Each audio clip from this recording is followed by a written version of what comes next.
Meus irmãos, então nós estamos aqui na pergunta do Catecismo de número 29. E pergunta essa que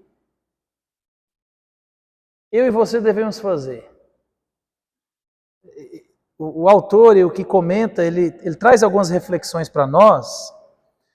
E nós vivemos num mundo de questionamentos. Eu e você vivemos fazendo perguntas, porque nós queremos respostas.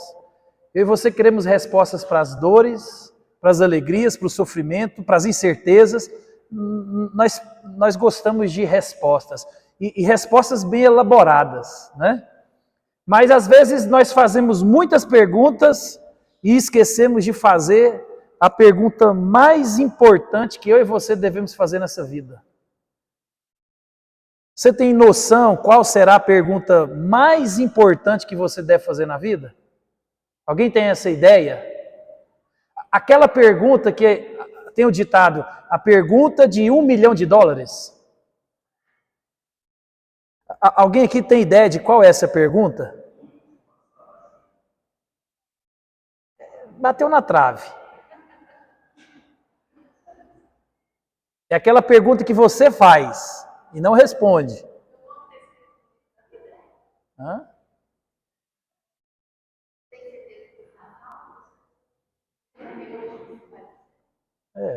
Vocês estão no rumo certo. Vocês estão atirando no rumo certo. Mas é uma pergunta mais específica. Esse tipo de pergunta tem que ser muito assertiva, né? Mas o fato, meus irmãos, que nós encontramos dois personagens na Bíblia que eles fazem essa pergunta.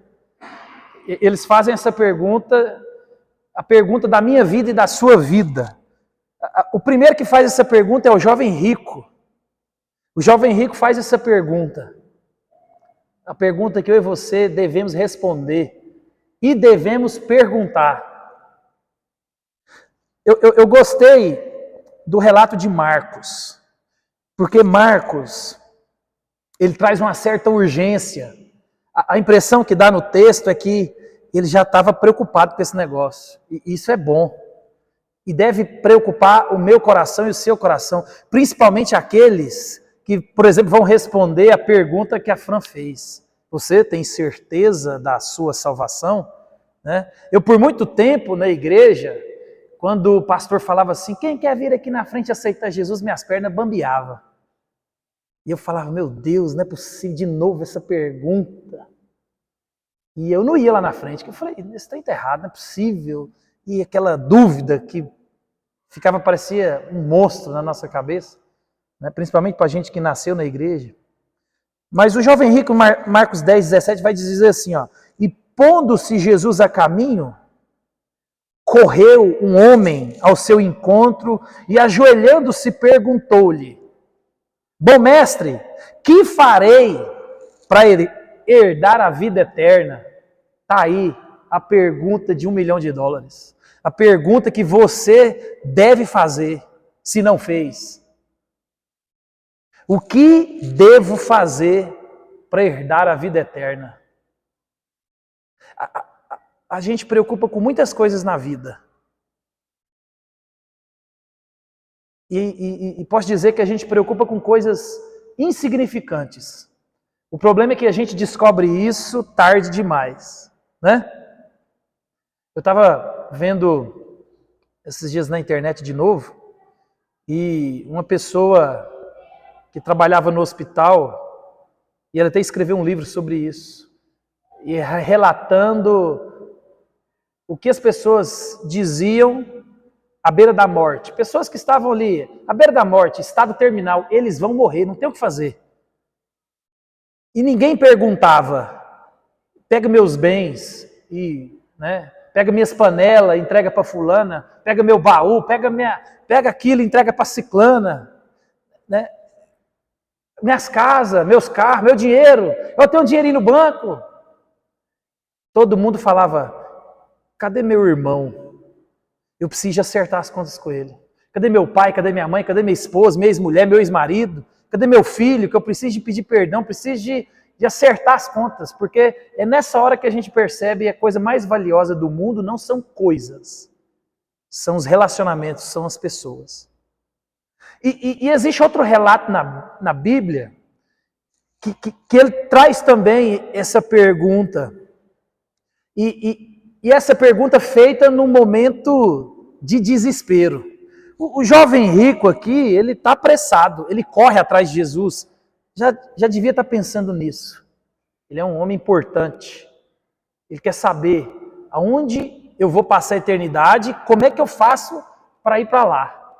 Mas lá em Atos 16, todo mundo sabe a história do carcereiro, né? Paulo e Silas estão na prisão, eles foram presos, e eles estão orando e cantando, tomaram uma surra daquelas que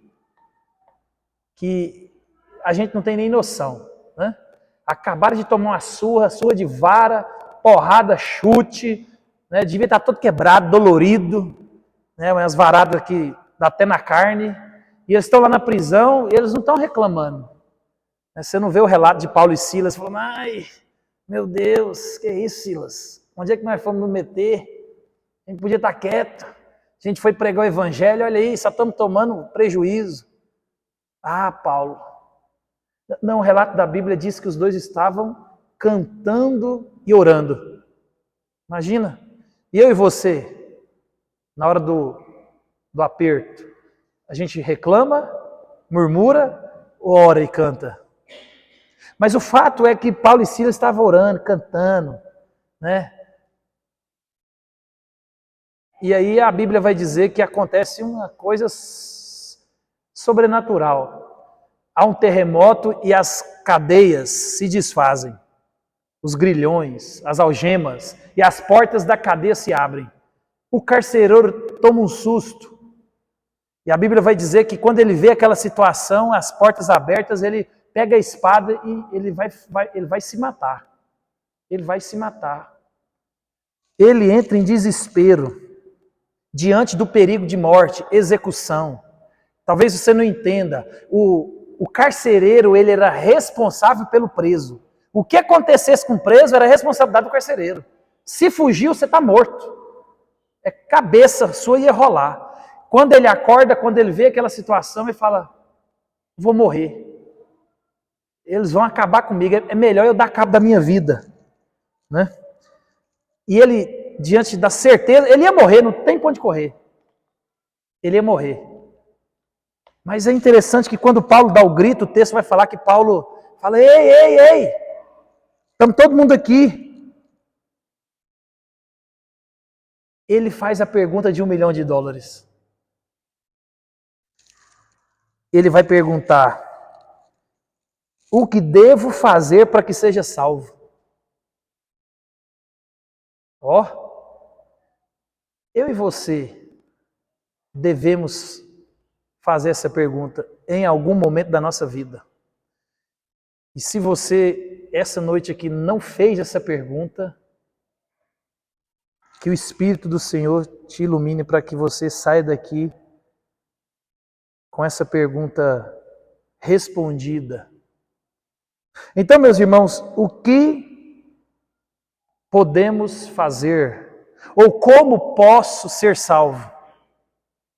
Ninguém quer ir para o inferno, né? Ninguém quer pegar fogo. Independente da realidade do inferno, né? Estar no inferno não é só dor e sofrimento. O problema maior do inferno é a ausência de um Deus amoroso e a presença da justiça e do juízo de Deus eternamente constante. E a gente falou isso semana passada, e você lembrando do dia tal, num domingo que você ouviu o pastor falando, e chamando, e convidando, e mais uma vez, e aí imagina aqueles que estão na tormenta eterna, lembrando das oportunidades que eles rejeitaram. Não importa. Então a pergunta 29, meus irmãos, é como podemos ser salvos? Como nós podemos ser salvos? E ele responde, ele vai dizer assim, somente pela fé em Jesus Cristo e por sua morte substitutiva e de expiação sobre a cruz. Ainda que sejamos culpados de desobedecer a Deus e sejamos ainda inclinados ao mal, Deus, sem nenhum merecimento nosso, mas somente por pura graça, Ele imputa-nos a perfeita justiça de Cristo quando nos arrependemos e cremos nele. Duas palavras importantíssimas aqui, que a resposta do catecismo traz para nós, que eu e você não podemos esquecer. Ele começa a responder sobre como nós poderemos ser salvos. Ele vai dizer somente. E somente pela fé. Somente aqui traz a ideia de só existe uma possibilidade, só existe um caminho, só existe um jeito. Não tem dois, não tem três, é um jeito.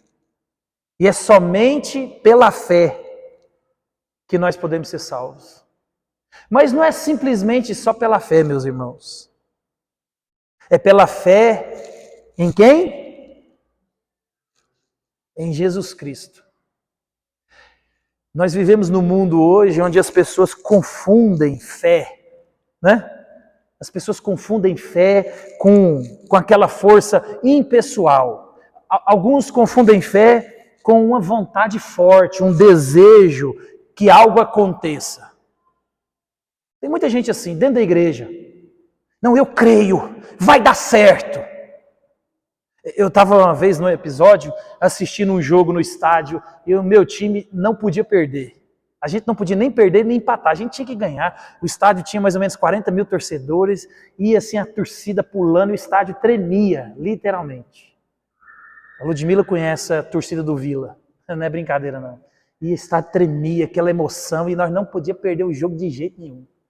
E uma mulher sentava na minha frente, ela cruzou os dois dedos assim, os dedos, ela cruzou os braços e cruzou as pernas, e ela ficou os 90 minutos assim, e liberando o pensamento positivo, vai dar certo, vai dar certo, vai dar certo. E deu. E deu, nós ganhamos de 1-0, o estádio quase quebrou. Mas o fato, meus irmãos, é que tem gente que acha que fé é esse desejo que eu tenho de que algo aconteça. Não, minha filha, vai tranquila, vai dar certo, eu sei, pode ir. E tem gente que pensa, né? Tem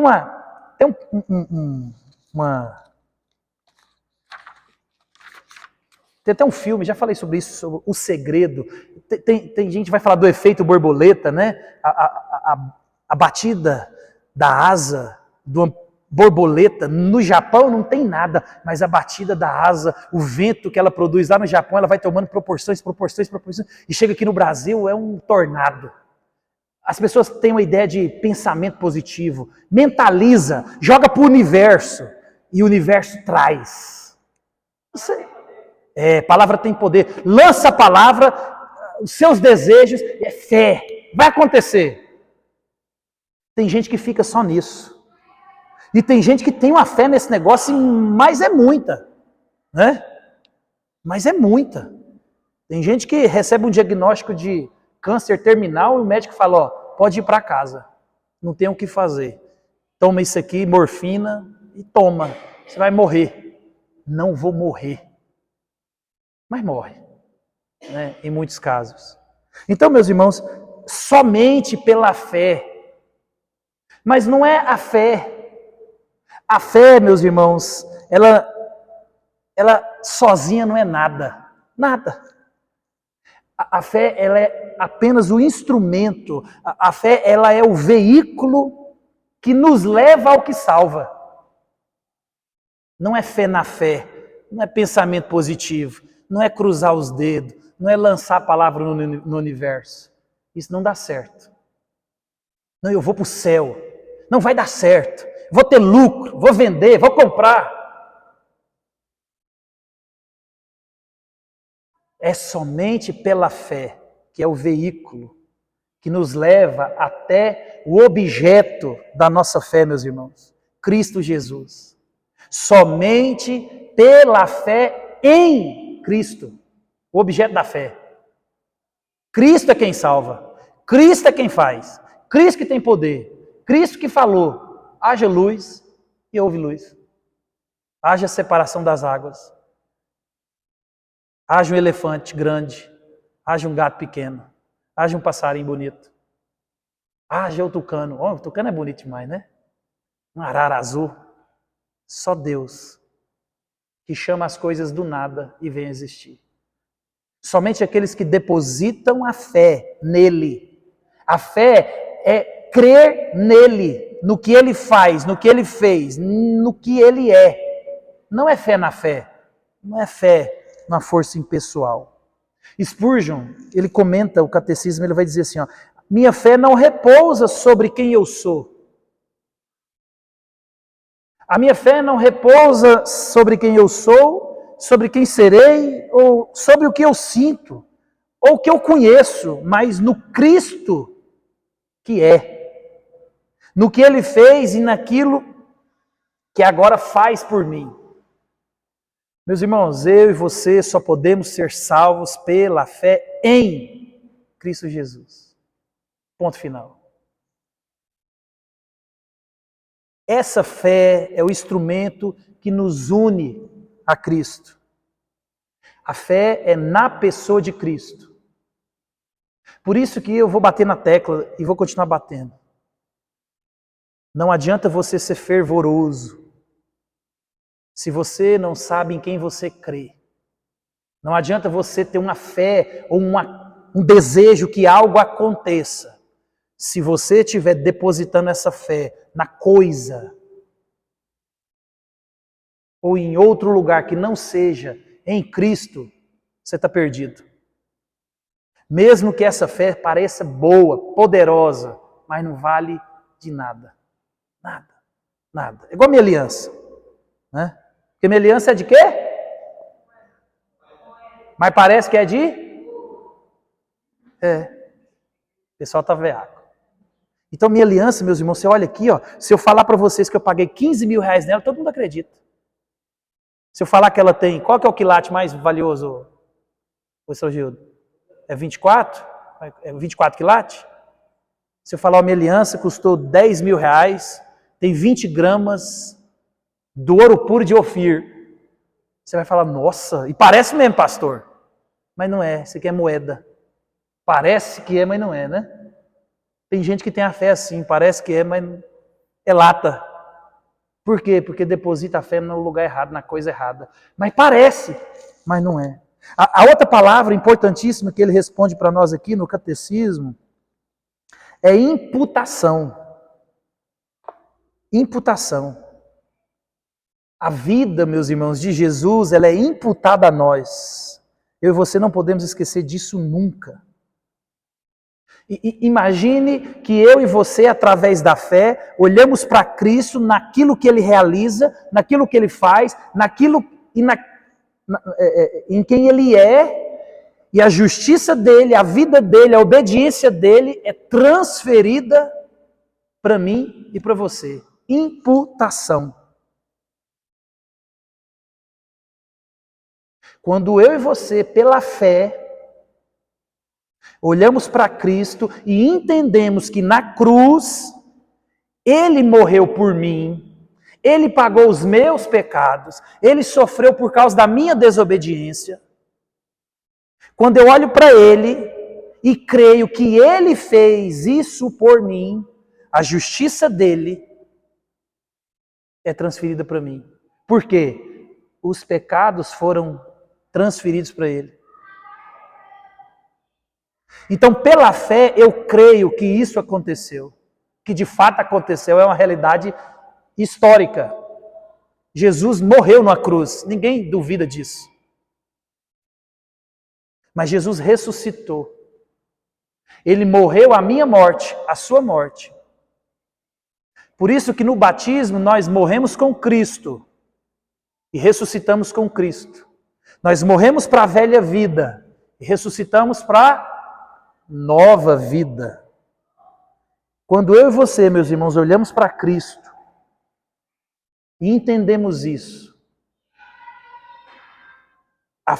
justiça dele é imputada a nós. Deus... Isso. Não, é uma vez só. Por isso que a gente entende que não existe perda de salvação. Não existe essa ideia. Não existe. Se você não foi salvo, é porque se você acha que perdeu a salvação, né? É porque você não foi salvo. Essa ideia de que eu pequei, meu Deus, se eu morrer, eu já vivi assim. Tomara que você não viva assim. Eu pequei, estou no inferno.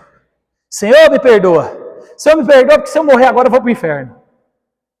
A gente vai pegar a estrada perigosa, igual aqui a BR-63, né? Você já entra lá e fala, ô Senhor, vou acertar minhas contas aqui com o Senhor, porque mata demais essa rodovia, vai que hoje é eu. Então, o Senhor já... Vamos acertar as contas aqui, porque se eu morrer agora eu vou para o céu. Não existe essa ideia. Se você ainda pensa assim, vive assim, deliberadamente, e de vez em quando você dá uma acertada nas contas com o Senhor, só quando o medo e o desespero bate, a probabilidade de você não ter crido em Cristo é altíssima. Altíssima. Altíssima. Isso acontece de uma vez só. A salvação é uma obra única que Cristo realiza. Quando eu e você cremos na obra que Cristo faz, o Espírito de Deus, ele habita em mim e em você. O Espírito Santo de Deus, ele não tem um carro de mudança. Oh, meu Deus, fulano pecou, tem que ir embora. Oh, ele pediu perdão, vou mudar de novo. Não existe essa ideia. Por isso que quando eu falo uma vez salvo, salvo para sempre. É porque a salvação ela é uma obra única. João 10, Jesus vai dizer assim, ó, as minhas ovelhas estão nas minhas mãos. Nenhuma eu as perco, eu as guardo. A salvação é uma obra de Deus. Porque se fosse mérito meu ou seu, nós estaríamos perdidos. Olha o texto de Efésios 2. Vamos ler Efésios 2, que é o texto que que o catecismo chama a gente a meditar.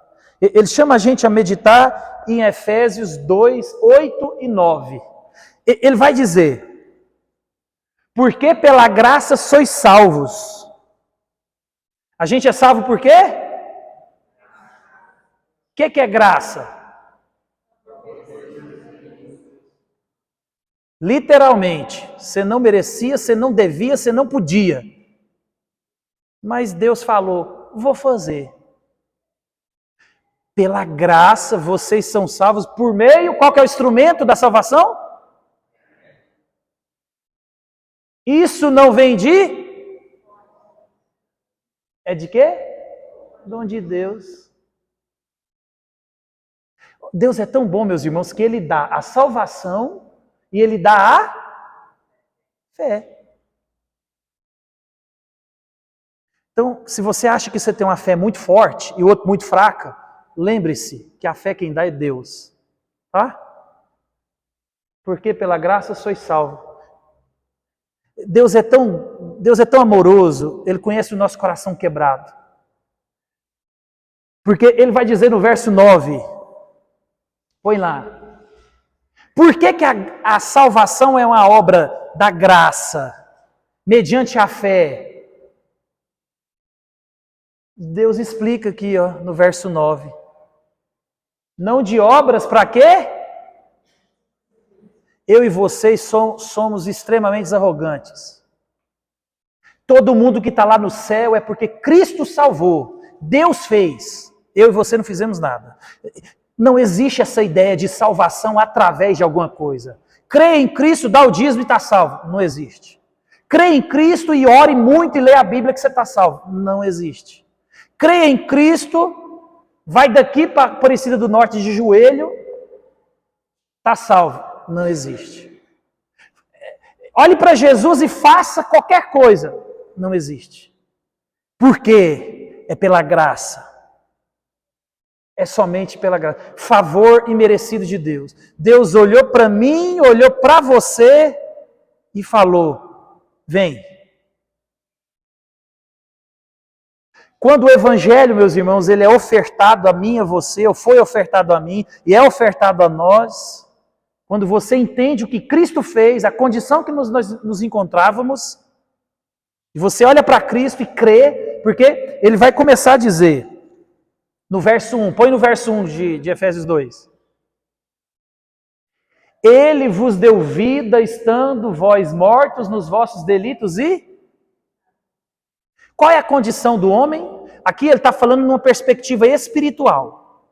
A palavra mortos ali no grego é necros. É morte de morte, morte, morte. Qual é a condição espiritual do homem? Morte. Não, mas eu aceito a Jesus quando eu quiser.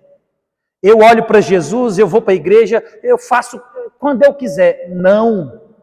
Você está morto espiritualmente. O morto espiritual, ele não tem desejo nenhum por coisas espirituais. Vocês estão mortos nos vossos delitos e pecados. Mais um, Danilo.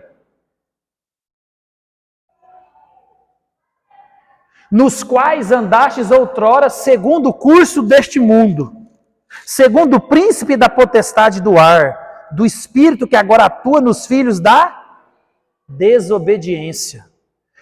Você vai ver que no capítulo 4, Paulo vai dizer, despida o velho homem e revestido o novo homem. Por quê? Você, eu, que éramos mortos nos delitos e pecados, agora estamos vivos em Cristo.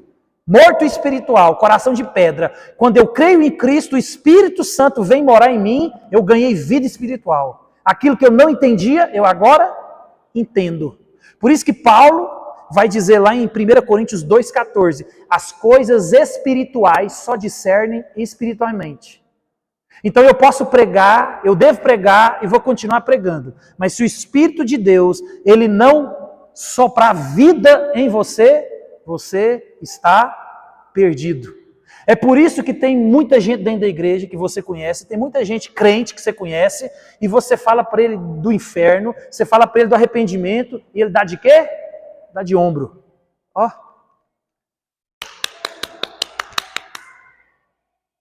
Perdeu-se o temor.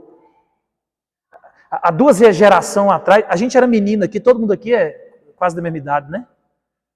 A gente tinha medo de ir para o inferno.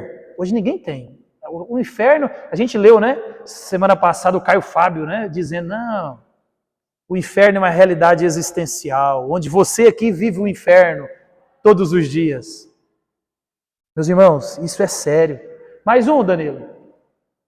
Entre os quais também todos nós andávamos. Ó, olha para você, o apóstolo Paulo, chamado por Cristo, ele vai dizer nós. Eu também estava dentro desse negócio aí, ó. Eu também estava morto no pecado. Ninguém se salva, ninguém. Está todo mundo no mesmo balai. Todo mundo, toda a raça humana em Adão foi condenada ao inferno. Todo mundo, não tem ninguém. Por isso que eu falo para vocês, Deus não colocou ninguém no inferno. A graça tira do inferno. Todo mundo em Adão foi condenado ao inferno. Deus tirou alguns do inferno por sua graça. A Bíblia não revela por que ele tirou o Zé e não tirou o João. Ele é Deus, ele não dá satisfação para mim e para você. Agradeça a Deus, viva para Ele, ame a Ele por você estar aqui sentado no banco escutando isso, porque isso é um privilégio de poucos. Porque a Bíblia vai dizer que não são muitos que serão salvos. Imagina toda a multidão de pessoas que nasceram desde Adão até o dia que Jesus voltar. É muita gente, não é verdade? Salmo 23, 3, ele explica bem sobre a questão da santificação. Quando ele diz assim, ele restaura a minha alma e o caminho da justiça por causa do seu nome. Por causa de quem? Do nome de quem? Por causa do nome de Cristo. Ele restaura a alma, ele dá vida. Porque, entre os quais também todos nós andávamos, segundo a inclinação da nossa carne. Meus irmãos, por isso que eu falo para vocês, a gente vai falar, vai dar tempo ali. A nossa vida mostra a nossa salvação.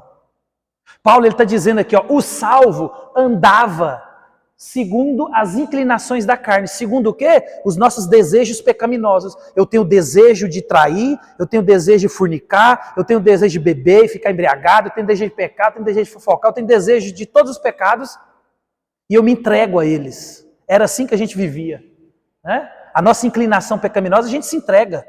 E vamos viver esse negócio, que vida só tem uma. Aí ele está dizendo aqui, ó, fazendo a vontade da carne de quê? Dos pensamentos. E éramos, por natureza, filhos da ira, como também os demais. Essa é a nossa situação sem Cristo. Essa é a situação de quem não tem Cristo. Filhos da ira. Ó, mais um. Essa é a parte mais bonita. Vamos lembrar do Oia. Vamos lembrar do Olha. Do Oia, não do Olha. Tem uma palavra ali que ela é a chave do negócio. Ele acabou de dizer para mim e para você que a gente era filho da desobediência. A nossa condição era de morte, a nossa condição era de sem vida. Mas, ó, palavrinha tão pequena, a gente nem percebe ela, né?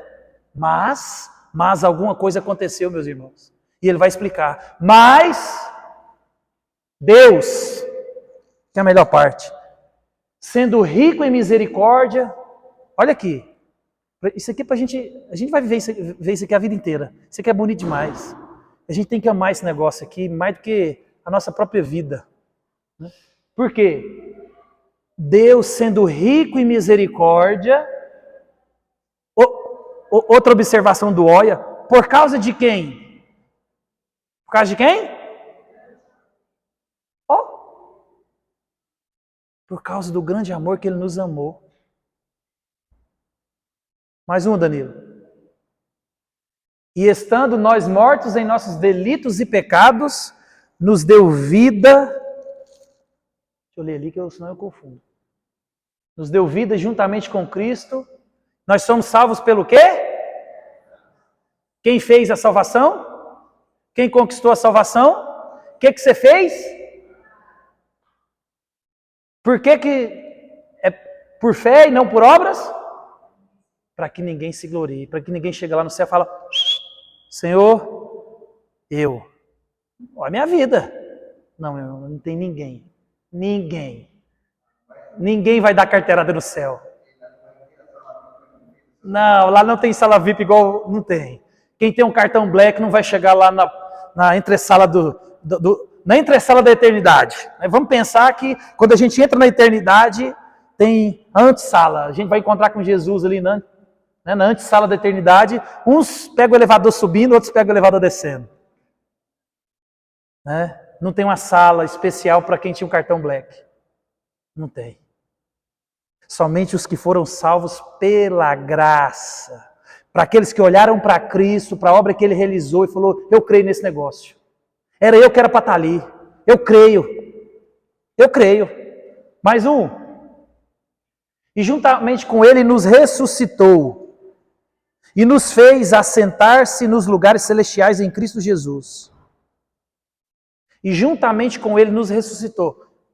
Cristo morreu. Quando eu e você olhamos para Cristo, para a obra que Ele faz, eu creio em Cristo, nós morremos. Morremos para quê? Para a velha vida. E nós ressuscitamos. Olha lá. E agora, Deus, Ele imputa a sua identidade. O Cristo justo, o Salvador, o Santo. E por isso que eu sou santo. Entendeu? Eu sou santo não é porque eu não peco. Eu sou santo porque eu creio em Cristo que é santo. E a santidade dele, a justiça dele, agora é minha propriedade também. Olha que maravilha esse negócio. No 7. Para mostrar nos séculos vindouros, Deus faz isso tudo para quê?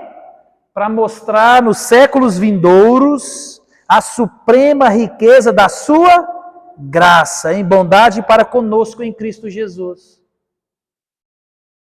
Ele está querendo mostrar a graça, a bondade nele. dele para conosco. Para que toda a eternidade, eu e você, olhemos para essa dinâmica toda, a gente vai passar uma eternidade sabendo que nós estamos lá pela graça, pela bondade, pelo amor de Deus. Por isso que a fé é o veículo que nos leva a Cristo, que adquiriu, permitiu que a paz fosse restaurada. Em Cristo nós temos paz com Deus. Por isso que eu já expliquei quando a gente estava pregando Efésios aqui, eu e você, nós falamos graça e paz. Por quê? Por que nós falamos graça e paz? Graça e paz, meu irmão, graça em Cristo na salvação, paz agora com Deus por causa de Cristo, graça e paz. Não é um cumprimento de crente, porque a gente achou bonito, não, é bíblico. Pedro, ele gosta de chamar os eleitos. Você vê nas cartas dele, ele fala, aos eleitos do Senhor. Olha, meus irmãos, o que Cristo fez é maravilhoso. A nossa resposta ao que Cristo fez é uma vida condizente à sua justiça e à sua santidade. Põe no 8. Porque aí esse é o mais famoso. Ele reafirma, né? Mais uma vez aqui, Paulo ele está lembrando a mim e a você que a salvação é um presente de Deus. E presente não é algo que eu e você merecemos. A pessoa, por livre e espontânea vontade, por amor, ela nos dá um presente. Só que eu e você damos uns presentes meia boca ainda, né? Nós vamos lá comprar um presente da Shein, sei lá. Mas Cristo não. Cristo, ele deu a vida. Então ele está reforçando aqui, porque pela graça sois salvos mediante a fé. Isso não vem de vós, é dom de Deus. Não de obras para que ninguém se glorie. Paulo aqui ele está reforçando, meus irmãos, a declaração de que é somente pela fé. A graça de Deus usa o veículo da fé. E a fé nos leva até Cristo. E quando eu e você confiamos em Cristo, depositamos a vida, a confiança, a esperança. Não é fé na fé, fé em Cristo. Por isso que você e eu temos que tomar cuidado com esse negócio de vai acontecer em nome de Jesus. Não assuma compromisso que Deus não assumiu. Deus assumiu uns compromissos com a gente. Eis que estarei convosco. Pode falar. Jesus falou, estou com vocês, e tá. Mas ele não falou, eis que livrarei vocês todos os dias. Não está escrito isso não. Não faça esse compromisso que Deus não fez. Porque tem dia que Deus vai nos livrar, e livra. Mas tem dia que Deus não vai nos livrar. Então, meus irmãos, Paulo aqui, ele vai, além de reafirmar aquilo que Deus faz, ele também acrescentou aqui, nesses 2 versos aqui, 2 negações que se equilibram. Então a primeira é isso não vem de vós, é dom de Deus, e a segunda não de obras, para que ninguém se orgulhe. A gente gosta de se orgulhar naquilo que a gente faz. Né? Hoje mesmo eu troquei uma tomada de 20 amperes. Eu troquei porque minha mulher fez bico. E ela burrou. Eu não gosto de mexer com energia, porque energia mata. Energia mata. Tem coisa que dá pra gente mexer, mas energia é perigoso, eu não gosto. Ela, não, porque eu preciso de um secador, e você tem que trocar esse negócio aqui. Eu falei, meu Deus do céu. E ela bicou, eu vou trocar esse trem. E eu troquei, deu certo. Eu saí, parecia que eu era um eletricista de 80 anos de experiência. Com a minha chave de fenda na mão, eu falei assim, é comigo mesmo. Troco tomada de 20 amperes, 100 amperes, eu resolvo. A gente tem essa facilidade e esse orgulho de se orgulhar nas nossas conquistas. Né? Numa simples troca de tomada. Agora, você imagina você chegar no céu, se você não ia bater no peito e cantar quão grande és tu na frente do espelho. A gente faria isso, meus irmãos. Então Paulo aqui está querendo mostrar para nós que a salvação é de Deus, para nos humilhar, para mostrar para mim e para você que você e eu, sem Cristo, nós não somos nada. Nós somos filhos da ira, filhos do Satanás mesmo. E você conhece filho de Satanás? Só existe 2 paternidades. Você é filho de Deus, unido a Cristo, Ou você é filho do Satanás. Não tem para onde correr. Não, mas eu não gosto de ser filho do Satanás. Não tem problema. Não tem problema. Tem gente que não gosta de falar que é filho de fulano, de ciclano, né? Mas isso não nega a paternidade. Então, meus irmãos, João 19:30 vai dizer assim, ó. Quando Jesus ele toma o vinagre, ele vai dizer, está consumado. E inclinando a cabeça, rendeu o espírito. Cristo realizou tudo. Ele que fez. Ele que veio, ele que morreu, ele que preparou, ele que pregou, ele que inaugurou, ele que salvou. Está consumado, está pronto. Pai, cumpri a missão. Tudo vem dele, meus irmãos. Não acrescente nada. Nada na obra salvífica de Cristo. Nada. Nada. Pastor, mas e se eu não orar? Porque e se eu não der o dízimo? Meu irmão, pela graça. Só e somente pela graça. Creia em Cristo, na obra que Ele realizou. E nós estamos no céu. Nós estamos no céu. É simples assim. Acho que é por isso que as pessoas não entendem. Porque a gente quer merecer alguma coisa. A gente quer participar de alguma coisa. Não é? Alguém dá um presente no seu aniversário, você já fica chateado. Tem gente que você fica chateado com o presente. Por quê? Porque você fala, agora tem que dar um presente no dia do aniversário dele. É assim, né, que a gente pensa? Eu quero, né? Tiago. Nós vamos chegar lá. Já te falo. Não. Vou te mostrar por quê.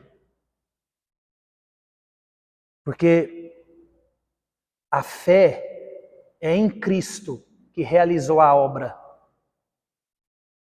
Quando eu creio em Cristo, olha Efésios.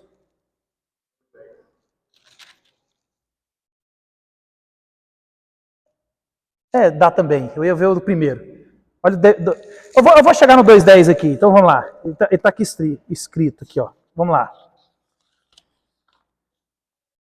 Põe aí, põe na tela. Chama na 18. 2:10.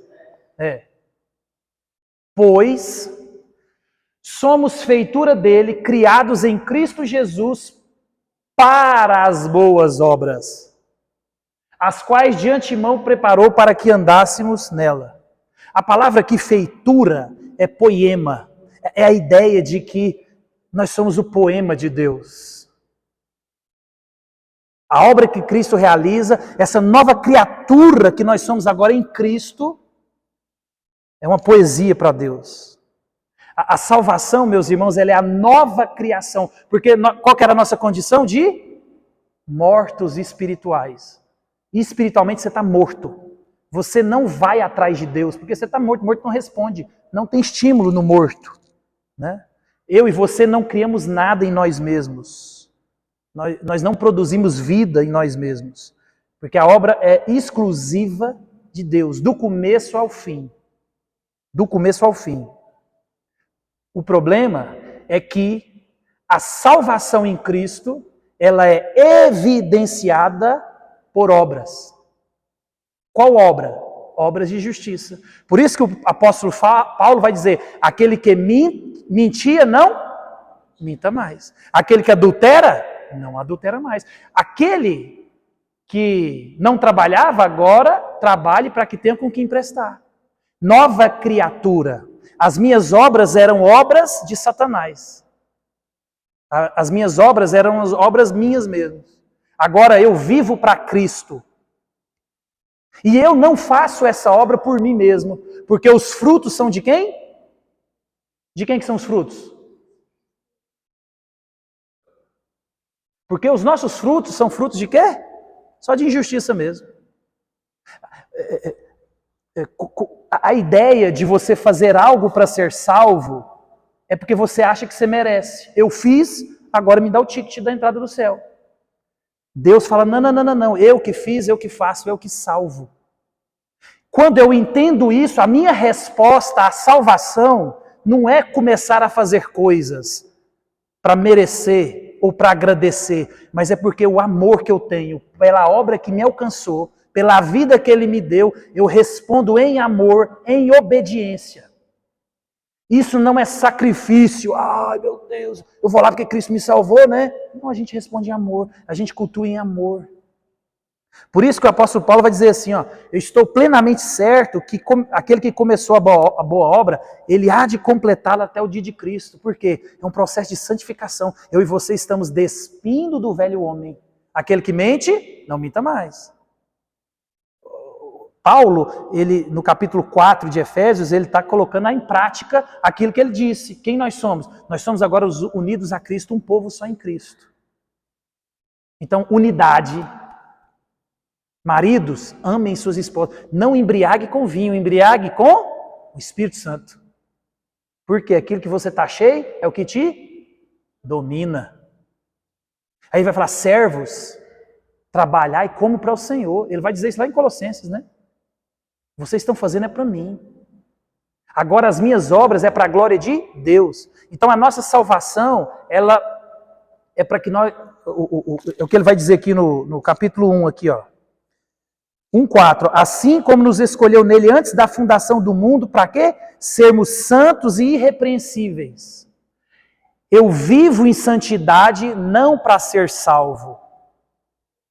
Porque eu sou salvo, eu vivo em santidade. Por isso que não é contradizente ou contraditório. Não é porque eu mereço. É por amor. A obra não me salva, ela evidencia a salvação. Por isso que nós podemos afirmar e ver a vida das pessoas, e é a função da igreja, da comunidade, né? A pessoa diz que é crente, quase não vem no culto, a pessoa que é crente conversa, só borracha. Deus tanto faz, tanto fez, ele vem, não vem. Então assim, foi salvo? Não. Por quê? Qual que é a vida? A vida agrada a Deus? Ela vive para quem? Ela vive para ela mesma, né? Então, nós somos esse poema de Deus. A Galeria da Fé vai dizer que Abraão, ele creu. Moisés, ele renunciou a ser chamado de príncipe, viver como príncipe para servir ao Senhor. Então, meus irmãos, quando eu e você olhamos para Cristo, essa é a dinâmica. Essa é a dinâmica. Apocalipse 14, 13 vai dizer assim, ó. Então ouvi uma voz do céu dizendo, escreve, bem-aventurado os mortos que desde agora morrem no Senhor. Sim, diz o Espírito, para que descansem das suas fadigas, pois as suas obras os acompanham. As obras aqui está se referindo às de Cristo. Quando eu creio, a obra de Cristo é imputada a mim. Porque Isaías vai dizer que as nossas obras para Cristo ela é trapo de imundícia. Não há nada que eu faça. Porque tudo que nós fazemos é para nós mesmos. Eu contei para você a história daquele pastor que cuidava do pai dele, né? Ele cuidava do pai dele doente. E ele cuidava direitinho, ele dava banho, ele remedicava, com muito amor e carinho. Mas ele tinha uma alegria do pai dele estar naquela condição, porque ele sempre teve uma vida problemática com o pai dele agredia ele agredia o pai, era uma vida problemática. Então assim, era um troféu para ele cuidar do pai dele, e o pai naquela condição, porque ele falava assim, ó, ele está precisando de mim. Eu tenho que limpar ele, tenho que dar banho nele, tenho que colocar comida na boca dele. Até um dia que o Espírito despertou ele e falou assim, meu Deus, eu estou em pecado. Então, isso é fazer obras boas com a intenção errada. Eu cuido do meu pai, ou eu irei cuidar do meu pai, ou você faz essas coisas, porque Cristo nos deu vida. Eu faço por amor a Cristo, por quê? Porque aquela pessoa você pode emprestar dinheiro, você pode abençoar, você pode ajudar, e ela vai falar, muitas vezes ela vai falar o que para você? Não, você faz mais que sua obrigação. E aí a minha reação sobre isso vai dizer o Deus que eu sirvo, se é eu mesmo ou se é Cristo. Porque eu fiz foi para Cristo, não esperando nada de ninguém. Não, meu irmão, fiz para te abençoar. Eu fiz porque Cristo me chama a honrar pai e mãe, independente se alguém reconhece. Então, observe que a gente pode fazer obras boas. Ele estava cuidando do pai, olha, que nobre. Quantos filhos que a gente conhece aí que fica empurrando pai e mãe, depois de velho, e não cuida? Mas ele não, ele cuidou. Um pai que batia, ele falou para mim que ele chegava Quando ele converteu, ele dormia no chão da cozinha, o pai dele chegava bêbado de madrugada e urinava em cima dele na cozinha. Ele acordava todo urinado, porque o pai dele é lá. Esse era o contexto, coisas piores. Mas esse cara cuidou do pai dele não com amor, mas com alegria de ver a desgraça na vida do pai. Obras mortas. Por quê? Uma vingança que eu tenho. Então, observe. Eu e você olhávamos para ele, se ele estivesse contando essa história, e falava, meu Deus, que Deus me abençoe ser assim quando meu pai precisar. Mas Deus olhava para ele e fala, rapaz, você está perdido. Você está perdido, você está pior do que seu pai. Por quê? Porque obra nenhuma vai fazer com que Deus olhe para mim, para você e fale assim, nossa, agora você mereceu. Não, porque a nossa condição é de morte espiritual. Tudo que eu e você fazemos é para agradar nós mesmos, para nós merecermos.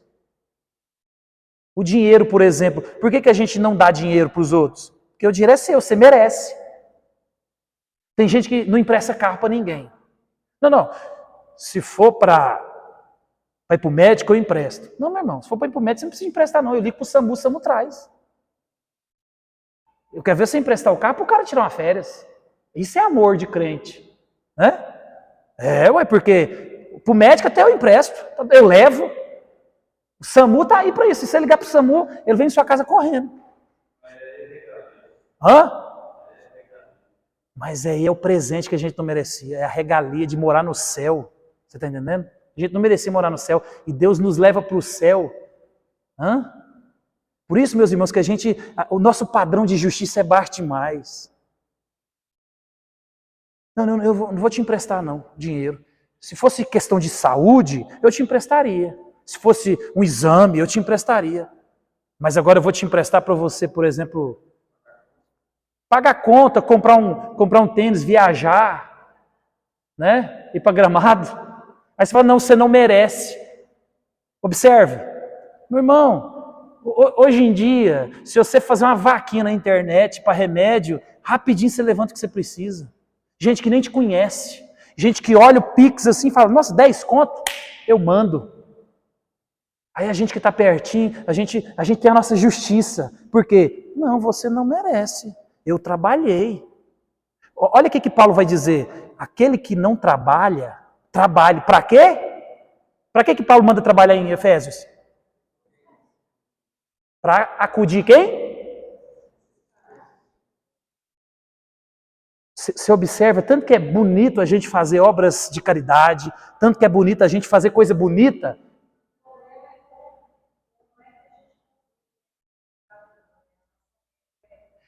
Mas é porque a gente quer fazer o papel de quem? De Deus. E aí a gente quer pôr no céu, quer tirar no céu. A gente fala, não, você não merece, você merece. Né? Você merece eu te levar para o hospital. Você merece o meu dinheiro para comprar remédio. Mas você não merece meu dinheiro para tomar um sorvete. Nós vivemos isso no seminário. Cansamos de ver. Amigo meu foi para a praia com a mãe dele, no carro dela, gasolina dela, tudo por conta dela. Ele postou 2 fotos, perdeu 2 mantenedor. Aí o cara que mandava 50 reais falou, ei, eu estou te mandando 50 reais e você está indo na praia. E nós sabíamos que a gente vivia junto. Você chegava lá seminarista, você chegava na igreja, você chegava com um sapato bonito, um terno bonito, o cara falava, olha só, o cara pegando meu dinheiro e andando bonito. Meu irmão, a gente vive isso ainda. Vive isso. O pastor troca de carro, um mais bonito aí. Aí você fala, é do coisinha pro coisão, né? Você fala, tá explicado. Igual esse dia para trás eu vi um pastor aqui na cidade de SW4. Até a gente brinca, fala, pastor de SW4, quase $500 mil. Né? Então, meus irmãos, observa, a gente acha que merece. E a gente mede pela nossa régua. E aí você fala assim, não, Senhor, mas eu sou uma boa pessoa.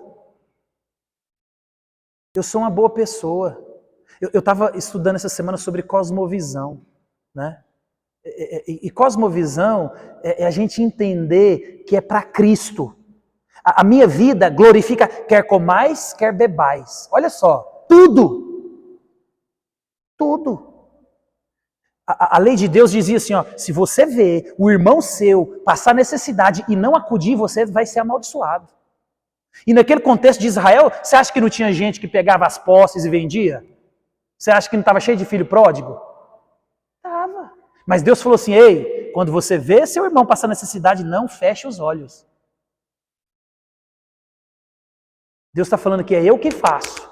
E quando a oportunidade de abençoar chegar na sua mão, não é para você julgar quem merece e quem não merece. Ele fala assim, ó, acode o necessitado. Necessidade é necessidade. O problema é que a gente acha que é necessário você tomar um remédio, mas não é necessário você descansar. Sendo que o descanso é uma ordem de Deus. Descanse, tira férias. Conheço um pastor e eu oro para que todas as igrejas fossem assim. O pastor passou por problemas assim que vocês não têm noção. Depois vocês me perguntam em particular que eu conto para vocês. O fato é que a igreja chamou o pastor e falou, pastor, muda agora com a sua família para uma cidade praiana. O pastor ganha um bom salário, o senhor vai ficar lá 12 meses, a igreja vai sustentar o senhor com salário integral, nós somos ovelha do senhor, o senhor é o nosso pastor, vai cuidar da saúde, vai cuidar da família, daqui um ano a igreja está aqui te esperando, vai ter 13º, vai ter férias, vai ter tudo, vai cuidar da sua vida, da família. Salário integral, e é um bom salário. Mas aí talvez, né, um presbítero, filho da ira, igual um dia virou para mim estudava comigo. Ele falava assim, como um pastor vai ganhar mais do que eu? Por quê? Porque a gente, né, eu estou usando o exemplo do pastor, né, não é para legislar em casa própria não, tá? É só para dar o exemplo, né? É só para dar o exemplo que a gente tem que fazer, não por merecimento, porque Deus, Ele morreu por nós, nós sendo ainda, nós merecíamos alguma coisa? Não. Por isso que quando ele fala assim, os misericordiosos verão.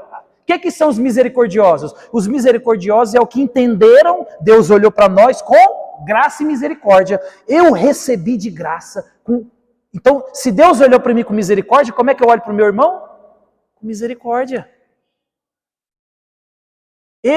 Quem que é o julgador? Quem que é o juiz da coisa? É Deus. Então, meus irmãos,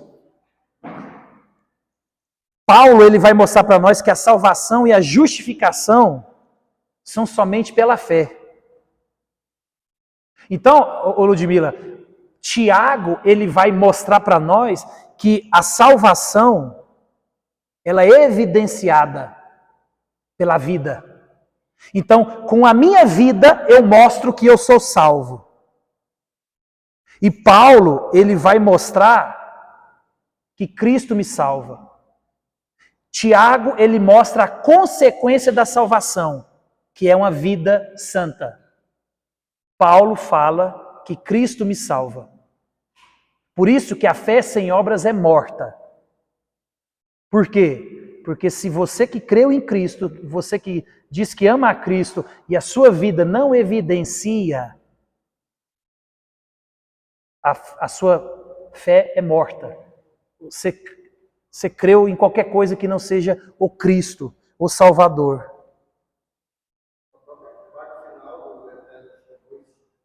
No 2:10 é. Isso. Por isso que a igreja ela tem a autoridade de dizer quem é salvo e quem não é, guardado as devidas proporções, tá? Porque a vida, né? Por isso que Tiago vai dizer assim, ó, mostra-me tua fé, e eu com as minhas obras vou mostrar a minha fé. E a gente faz para Cristo, quer com mais, quer para a glória de Cristo. Então, você vai abençoar, você vai fazer, você vai se doar, você vai renunciar, não para o pastor anunciar aqui. Não para você sair numa revista e falar, olha aqui a família do ano, na cidade de Lucas Rio Verde, doou ou fez. Não. Seu pai que vê em secreto te recompensará. A sua mão esquerda não veja a que a outra faz. Por quê? É para a glória de quem? De Cristo. Somente pela fé. Então a pergunta mais importante que eu e você temos que fazer é: o que eu posso fazer? Ou como posso ser salvo? Creia na obra que Cristo realizou na cruz do Calvário. Simples assim. E viva uma vida condizente. A partir de quando você crê nisso, você é a habitação do Espírito e você faz no poder do Espírito. Por isso que os frutos são do Espírito e não meu. Amor, misericórdia. E a lista está lá em Gálatas 5. É simples assim. Paulo ele vai mostrar para nós. E o nosso estilo de vida agora não é para fazer a nossa vontade. É a vontade de quem? De Cristo. Simples. Não é simples? Simples de entender, difícil de viver. Né? É difícil de viver mesmo, meus irmãos. Mas essa é a dinâmica. A gente está no poder de Deus. O Espírito que habita em mim. Por isso que Paulo vai dizer, aquele que chamou, que confiou, que trouxe, que começou a obra, ele vai terminar, ele vai completar. Ele está trabalhando na minha vida, está trabalhando na sua vida. Se você morar comigo uma semana, você vai falar assim, eita, nós, não pode ser pastor. Não pode. Por isso que a gente, quando conversa com os filhos, conversa com a esposa, com o marido, a gente descobre muita coisa, né? Porque, meus irmãos, eu estou me despindo do velho homem todo dia. Né? Se o pecado fosse ruim, ninguém pecava. Nós somos egoístas por natureza. O menino já nasce mordendo o peito da mãe. Quando tem dente, então, aí que ele morde mesmo assim. Ó. Né? Ele não divide a mãe dele. E a gente ouve assim, nossa, mas ele é tão bonzinho. Bonzinho? Ele tem 2 meses, ele dá tapa na cara da mãe. Por quê? Porque o pecado já está lá dentro, instalado. Né? O egoísmo. Eu e você lançava muita gente no inferno. Lançava. Por isso que a salvação é por Cristo. Ele que realizou. Então olhe para Cristo, creia em Cristo, viva por Cristo. Confie em Cristo. O que começou a boa obra vai terminar. Eis que estou convosco. Você e eu não estamos sozinhos. Nós temos Cristo, nós temos o Espírito que nos assiste. Imagina, Deus mora dentro de mim e de você. Já parou para pensar nisso? Aquilo que eu assisto, aquilo que eu converso, aonde eu vou. Por isso que Paulo vai dizer, Efésios é bom demais, né? Não entristeçais o Espírito Santo. Não apagueis o Espírito, ele vai dizer mais à frente. Por quê? Porque às vezes a gente esquece que é por amor a Cristo, por Cristo. Solos Cristos. Amém? Vamos ficar de pé.